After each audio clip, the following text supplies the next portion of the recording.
இப்போ நம்ம வந்து கருங்கோழியை எப்படி சமைக்கிறங்கிறத நம்ம ஒன் பை ஒன்னாக சொல்லலாம், பார்க்கலாம். ஒன் பை ஒன்னாக தான் நம்ம வந்து இப்போ வந்து பண்ண போகிறோம். அது எப்படி வெட்டலாம் அப்படிங்கிறதையும் நம்ம பார்த்துக்குவோம். சரிங்களா? ஓகே, வீடியோக்குள்ளே போகலாம். அபூர்வம்னு சொல்லுவாங்க, ஆனால் இங்கே பார்த்தீங்கன்னா ஈஸியாக கிடைக்கிது. இதை நம்ம ஃபஸ்ட் டைம் சமைக்க போகிறோம். எப்படி இருக்குங்கிறத நம்ம சமைச்சு பார்த்துட்டு டேஸ்ட் பண்ணுவோம். ஃபஸ்ட் நம்ம இதை வந்து கட் பண்ணி எடுத்துக்குவோம் ஒன் பை ஒன்னாக.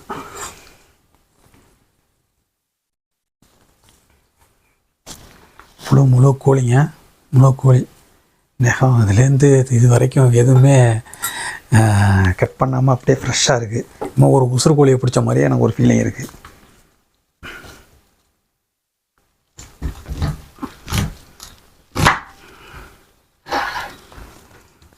எடுத்துட்டு அதில் போட்டுருவோம்.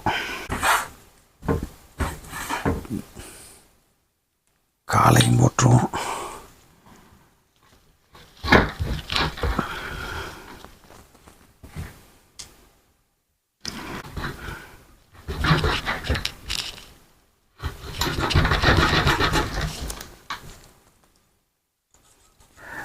நம்மளுக்கு கோழியெல்லாம் அந்தளவுக்கு வெட்ட தெரியாது.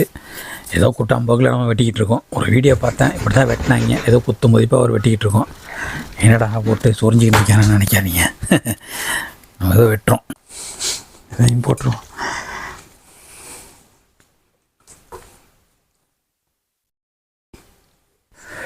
கத்தி அந்த அளவுக்கு ஷார்ப்பு, அதான் குயிக், ரொம்ப ஃபாஸ்ட்டாக வெட்டுது.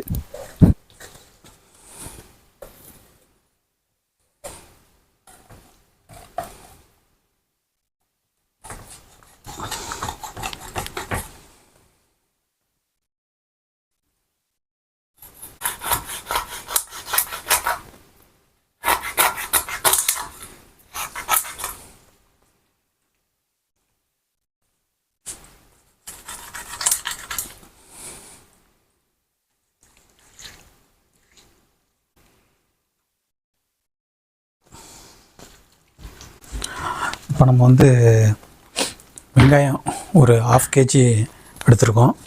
1/2 kg வந்து உள்ளே வச்சாச்சு. 1/2 kg தான் எடுத்துருக்கோம். கழுவி வந்து நம்ம வந்து பக்காவாக எடுத்து வெட்டி கழுவி எடுத்து வச்சுருக்கோம்.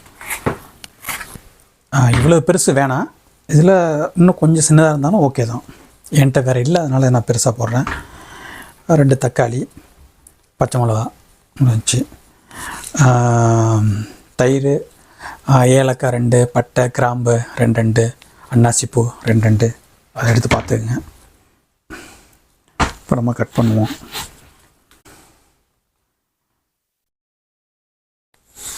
நம்மளுக்கு வந்து கொஞ்சம் 2ஆக போட்டுக்கிறதுக்கு வெட்டினோம்னா கொஞ்சம் நம்மளுக்கு மீடியமான சைஸில் கரெக்டாக வரும்.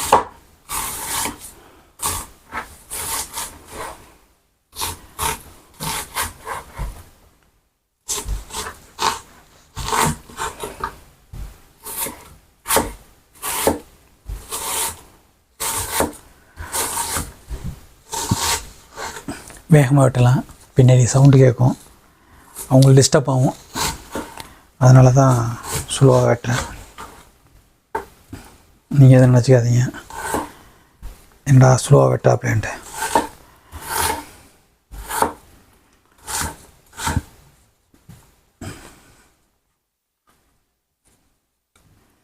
நம்ம வந்து நல்ல மசாலாவாக இது கிரேவியாக செய்ய போகிறோம். அதனால் சாப் மாதிரியும் கொஞ்சம் போட்டுக்குவோம். ஓகே,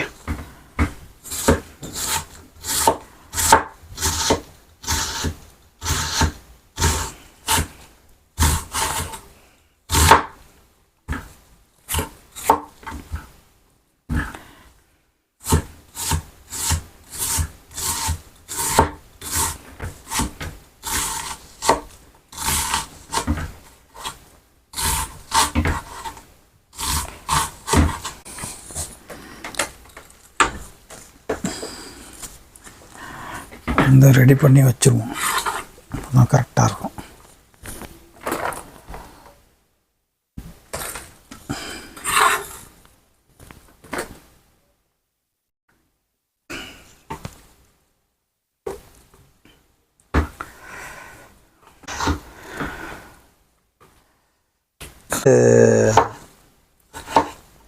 நல்லா டக்குன்னு மசிஞ்சு கொடுத்துரும், வெந்து கொடுத்துரும் டக்குன்ட்டு. அதுக்கு தான்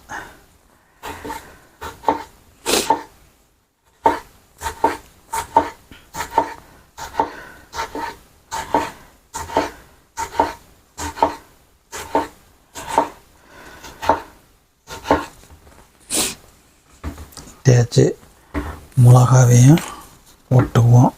இப்போ இது முடிஞ்சிருச்சு. சரியா? இப்போ நம்ம ரூமில் இருக்கோம், இங்கே வச்சு குக் பண்ண முடியாது, அங்கே தான் போய் குக் பண்ணணும். நம்ம பேச்சுலர் இல்லையா? ஸோ வாங்க நம்ம வீடியோ எடுப்போம். அதுக்கு தகுந்த மாதிரி, அந்த லைட்டுக்கு தகுந்த மாதிரி வீடியோ எடுப்போம். வேறு வழி இல்லை. ஓகே. இப்போ ஏலக்காய், பட்டை, கிராம்பு, கொஞ்சம் சீரகம், நார்மலாக இதுக்கு தாளிக்கிறது மாதிரி எடுத்து போட்டுக்க வேண்டியது தான். நான் அதை லாஸ்ட்டு உங்களுக்கு காமிக்கிறேன் எவ்வளோ எடுத்து வச்சுட்டு. வெங்காயத்தை போட்டு நல்லா நம்ம ப்ரௌன் கலரில் வர வரைக்கும் நம்ம வதக்கணும்.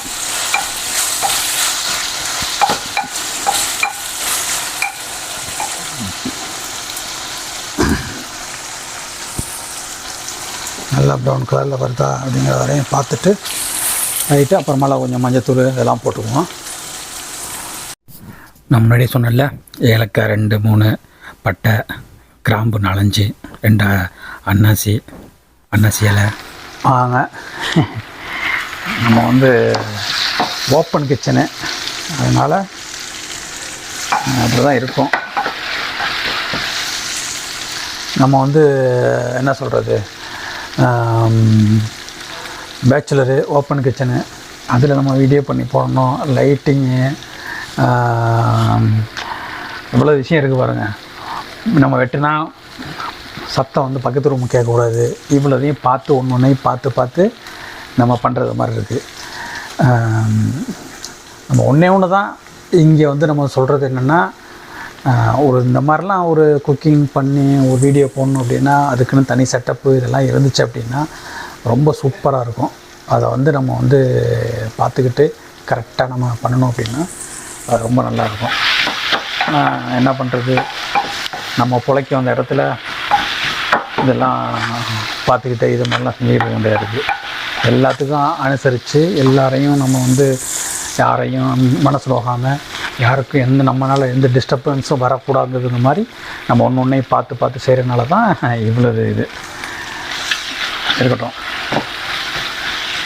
அதே பாருங்கள், இன்னும் வேகணும், இன்னும் வதங்கணும், இன்னும் அப்படியே ரெட் கலரில் வந்தால் தான் அது சூப்பராக இருக்கும். ரெட் கலரில் வரணும், ரெட் கலரில் வந்தால் தான் சூப்பராக இருக்கும். இங்கே இருக்க கேமரா நான் இப்படி நேராக வச்சு பேசுகிற மாதிரி இங்கே பார்த்து பேசுகிறேன். ரெட் கலரில் வந்தால் தான், ப்ரௌன் கலரில் வந்தால் தான் நல்லாயிருக்கும், சூப்பராக இருக்கும்.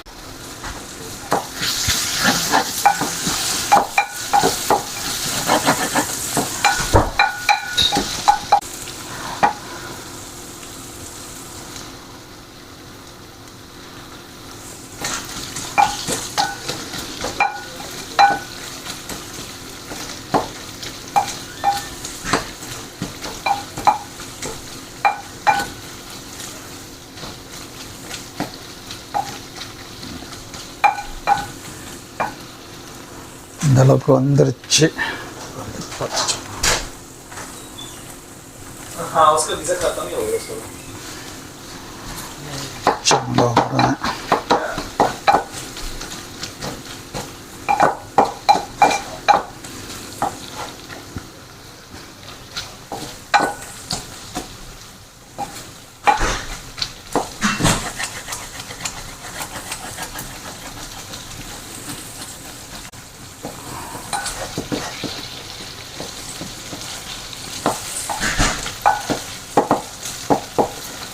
நல்லா வெங்காயம் நல்லா வெந்துருச்சு.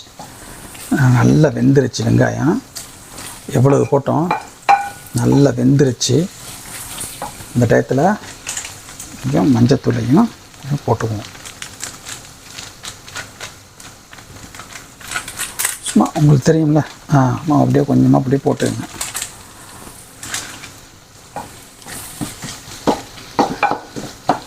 ஒரு 4-5 பிஞ்ச் மஞ்சத்தூள்,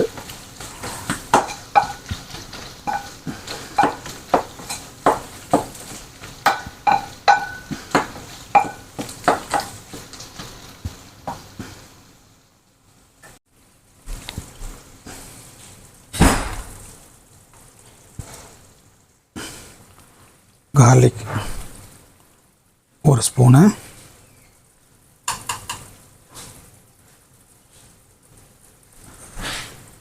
ஜிஞ்சர் 1 ஸ்பூனு.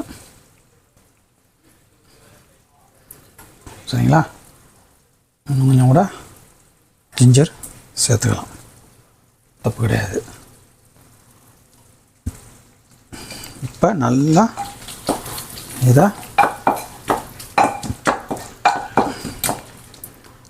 இதை வதக்கணும். இந்த பச்சை போகிற வரைக்கும் இதை நல்லா வதக்கி கிண்டி விட்டுட்டோம் அப்படின்னா ஒரு சூப்பரான ஃப்ளேவர் கிடைக்கும். ஃபாஸ்ட்டாக வச்சுக்குவோம், ரொம்ப ஸ்லோவாக போயிட்டுருக்கு. இந்த பச்சை வாசம் போனோன்னே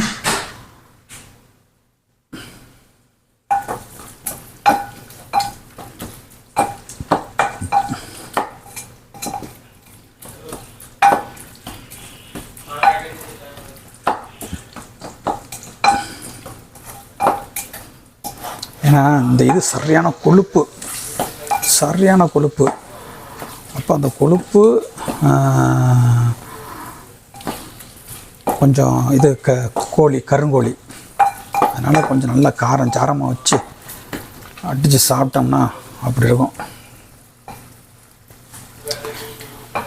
இப்போ அடுத்தது தக்காளி, தயிர், கொத்தமல்லி இதெல்லாம் ஒன்றா போட்டு அடிச்சரிஞ்சிடும்.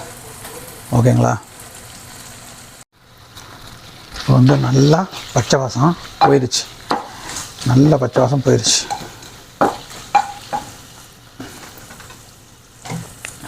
இப்போ தக்காளி, புதினா கொஞ்சம், தக்காளி கொஞ்சம், எல்லாத்தையும் அப்படியே போட வேண்டியதான். இதோட சேர்த்து தயிர்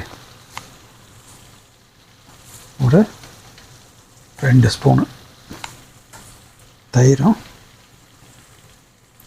போட்டுக்கலாம்.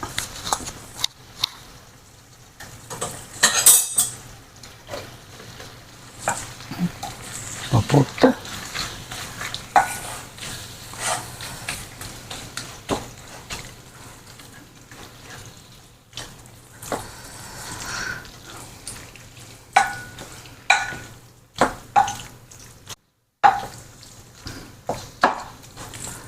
நல்லா இதை போட்டு வதக்கியாச்சு.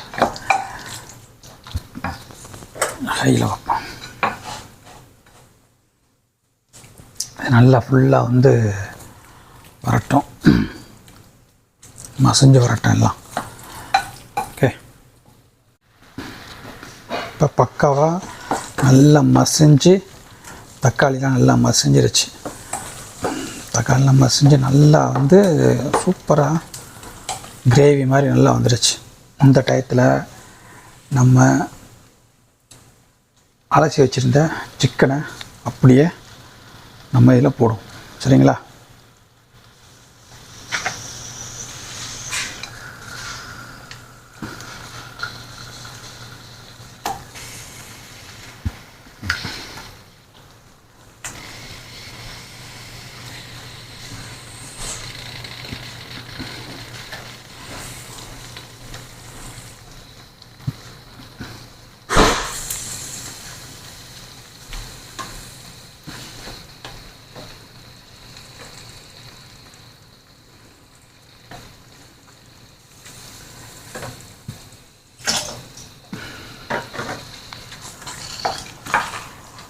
விட்டு நல்லா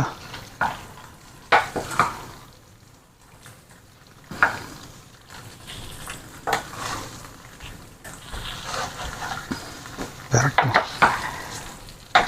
ஒரு கையில் பண்ணுறனால சட்டியை பிடிச்சிக்கிட்டு பண்ண முடியல. இப்போ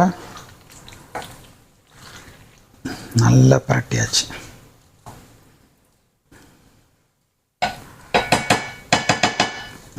இருக்கட்டும், இது அப்படியே வேகட்டும்.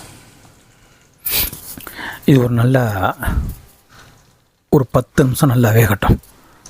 வெந்ததுக்கப்புறம் நம்ம மறுபடியும் மசாலாலாம் ஆட் பண்ணிடுவோம்.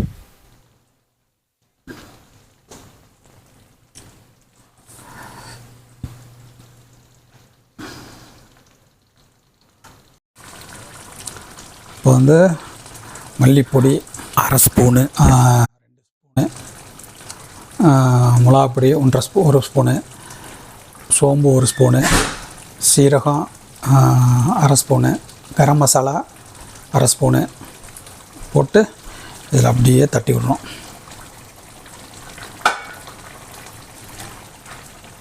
தட்டி விட்டதுக்கப்புறம்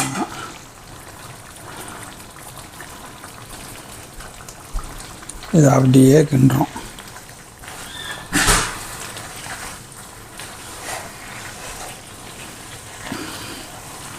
கிண்டிட்டு வராயிருங்க. நம்ம அதை நல்லா கிண்டிட்டு போதுமான அளவு தண்ணியை ஊற்றிட்டு அடுத்தது உருளைக்கிழங்கு ஆட் பண்ணுறோம். நான் அந்த வீடியோ எடுக்க மறந்துட்டேன்.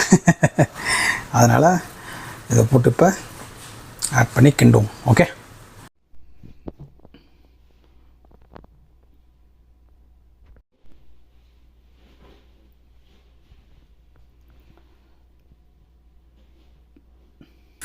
நம்ம நல்லா உருளைக்கிழங்கு போட்டு கிண்டிட்டு ஒரு 15 நிமிஷம், 5 நிமிஷம் ஹை ஃப்ளேம்லேயும் ஒரு 10 நிமிஷம் லோ ஃப்ளேம்லேயும் வச்சோம்னா சூப்பராக வந்துடும். உங்களுக்கு வேகலை அப்படின்னா ஒரு 5 நிமிஷம் எக்ஸ்ட்ரா வச்சுக்கோங்க. வெந்ததுக்கப்புறம் பாருங்கள் சூப்பராக வந்திருக்கு. பாருங்கள், நம்ம எந்த ஒரு கலர் கொடுக்கலை, நம்ம எதையுமே ஆட் பண்ணலை, அன்னெசரியாக எந்த ஒரு மசாலாவும் நம்ம ஆட் பண்ணலை. எவ்வளோ அழகாக வந்திருக்கு பற்றி இல்லை. நம்ம வந்து அதுக்கு தான் வந்து வெங்காயம் நல்லா வதக்க போகும்போது வதக்கினதுக்கப்புறம் வந்து நம்ம வந்து மஞ்சப்பொடி போட்டோம். அதே மாதிரி வந்து நீங்கள் இந்த மாதிரியெல்லாம் கவுச்சியை ஆக்க போகும்போது இந்த எலுமிச்சம்பழம் போட்டிருக்கேன் பாருங்கள், இந்த போட்டிருக்கேன் பாருங்கள், இந்த காஞ்ச எலுமிச்சம்பழம் அதை போட்டிங்கன்னா ஒரு 1/2 எலுமிச்சம்பழம் போட்டிங்கன்னா சூப்பராக இருக்கும். அது ஒரு டேஸ்ட் கொடுக்கும், தித்திக்கும், நல்லாயிருக்கும். அது நீங்கள் ஒரு வாட்டி ட்ரை பண்ணி பாருங்கள், உங்களுக்கு பிடிக்கும் கண்டிப்பாக. அந்த எலுமிச்சம்பழம் எப்போ போடணும்னா உருளைக்கிழங்கு போடுவீங்கல்ல, அதோடு சேர்த்து அந்த எலுமிச்சம்பழத்தையும் சின்ன சின்ன துண்டாக வெட்டி அதில் போட்டு விடுங்க.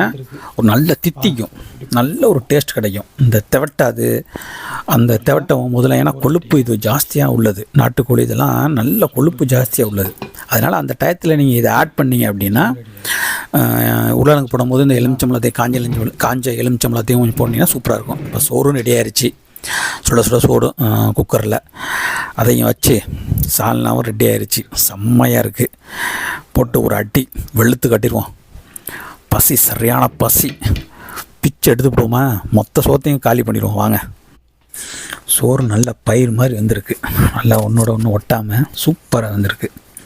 அது ஒரு கணக்கு இருக்குது, அதை நான் அப்புறமேல சொல்கிறேன்னா சோறு எப்படி வெடிக்கலாம் அப்படின்னு சொல்லிட்டு. எச்சு ஊறுது எனக்கு. ஏன்னா வந்து ஃபஸ்ட் டைம் வந்து இதை நான் சமைச்சிருக்கேன். அதனால் எனக்கு வந்து ரொம்ப டெம்டிங்காக இருக்குது, சாப்பிட்ணும் அப்படின்னு சொல்லிட்டு. எப்படி இருக்க போகுது அப்படின்னு சொல்லிட்டு டேஸ்ட்டு பார்த்தேன். சால்னா செம்மையாக இருந்துச்சு, சிக்கன்னா நல்லா வெந்து இருந்துச்சு. இதில் என்னென்னா உருளைக்கிழங்கு வந்து எப்போதுமே சிக்கனு, மட்டனு இதிலெல்லாம் வந்து உருளைக்கிழங்கு நீங்கள் ஆட் பண்ணிங்கன்னா ரொம்ப நல்லாயிருக்கும், சூப்பராக இருக்கும். கிரேவியாக இருந்தாலும் சரி, குழம்பாக இருந்தாலும் சரி, எதுவாக இருந்தாலும் அதில் வந்து நீங்கள் வந்து உருளைக்கிழங்கு ஆட் பண்ணிங்கன்னா அது ஒரு டேஸ்ட்டு கொடுக்கும். இப்போ இந்த கறிக்கு வந்து பரோட்டா இருந்துச்சு அப்படின்னா அடடடடா அப்படி இருக்கும், சக்கத்தாக இருக்கும், சூப்பராக இருக்கும். வச்சு வெளுத்து காட்டலாம். இது ஃபுல்லாக நல்லா கொழுப்பு, எப்படி பாருங்கள், கொழுப்பு தாங்க. அது எண்ணெயை நான் கொஞ்சம் தான் ஊற்றினேன், கொழுப்பு தான், ஃபுல்லாக கொழுப்பு தான், பயங்கரமாக இருக்குது. கிரேவியாக தான் வச்சுருக்கேன், நல்லா திக்காக, அவ்வளோ சூப்பராக இருக்குது. எப்படி இருக்குதுன்னு அதை ஊற்றவும் போதே நம்மளுக்கு வந்து எச்சு ஊறுது. நம்ம அப்படியே எடுத்து சாப்பிட்டு பார்ப்போம் எப்படி இருக்குன்ட்டு. ஏன்னா சுட சுட இருக்குது, பயங்கரமாக ஆணமும் குழம்பும் சூடு, சோறும் இப்போ தான் வடித்தோம், ரெண்டுமே இப்போ தான் வடித்து ரெண்டையும் ஒன்று எடுத்து வச்சுருக்கோம். ரொம்ப சூடும். ஆமாம். ஆனால் அந்த வெளியில் ஸ்னோ பெய்யறதுக்கும் -20க்கு மேலே போயிட்டுருக்கு. அதுக்கும் இந்த சாப்பாட்டுக்கும் சுட சுட ஆனால் ஒன்றும் தெரியாது. கையில் தான் சுடுதே தவிர வாய்க்குள்ளே வச்சோம்னா உள்ளே போகிறதெல்லாம் வந்து ஒன்றுமே தெரியாது. சூடாது கீடாது. எப்படி பாருங்கள் வெந்திருக்குன்ட்டு, எப்படியோ பூ மாதிரி வெந்துருச்சு. நல்ல கறி. ரொம்ப முத்தின கோழி, பெரிய கோழிலாம் இல்லை, நல்ல திடமான கோழி தான். 1 கிலோவுக்கு கம்மியாக உள்ள கோழி தான். எப்போதுமே 1 கிலோவுக்கு ஒரு கிலோவுக்கு உள்ள இருந்துச்சுன்னா வெயிட்டு செம்மையாக இருக்கும். அது நல்லா இருந்துச்சு, சூப்பராக இருக்குது. என்னால் அதை கடிக்க முடியுது, சுட்டுது. ஆனாலும் நல்லா இருக்குது டேஸ்ட்டு. நான் கூட என்னமோ மாதிரி இருக்கும்னு நினச்சேன். செம்மையாக இருக்குது, சூப்பராக இருக்குது.